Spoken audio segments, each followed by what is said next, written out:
Carissime amiche e carissimi amici, ci troviamo adesso con il gruppo La Coppola Nera qui a Santa Lucia del Mela e adesso Davide Catalfamo ci presenterà gli altri componenti della Coppola Nera, ci dirà di come è nato il gruppo La Coppola Nera. Davide, presenta i tuoi amici più che colleghi.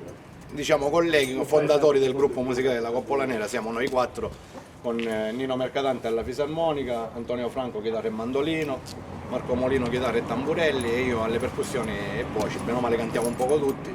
E niente, il gruppo musicale è nato nel lontano ormai 2006 dalla passione di quattro giovani per la musica popolare. Abbiamo cercato sempre di portare avanti le tradizioni del nostro paese e nel frattempo abbiamo fatto anche brani di nostra costruzione, di nostra fattura, ecco, come brani folk d'autore, sempre a livello etnico musicale. Gli altri componenti vogliono aggiungere qualcosina?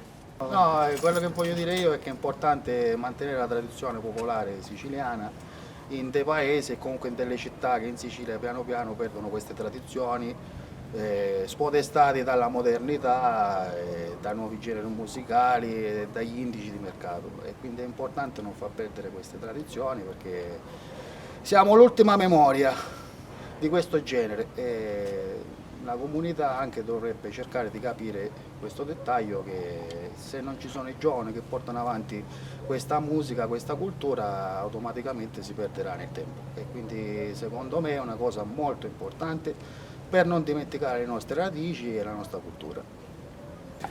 L'ultima curiosità, Sì. come mai Coppola Nera? E perché la prima esibizione che abbiamo fatto è stato sempre nel 2006, era dicembre 2006 in piazza Milite Ignoto per il famoso zucco che si faceva una volta e tutti quanti quella sera senza metterci d'accordo siamo arrivati tutti, avevamo una Coppola Nera in testa, 5 persone con la Coppola Nera e da lì l'idea di metterci il nome Coppola Nera, un po' bizzarro come nome, però che diciamo da questo episodio ha scaturito questa nostra fantasia di chiamarci così.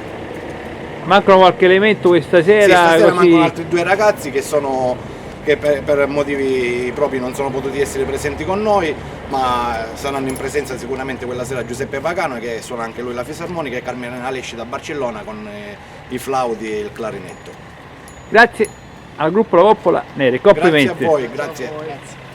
Concludiamo con gli auguri di buon Natale a tutti gli amici. Di buon Natale a tutti gli amici vicini e lontani, e che sia davvero un buon Natale nella fraternità e nella solidarietà verso il prossimo.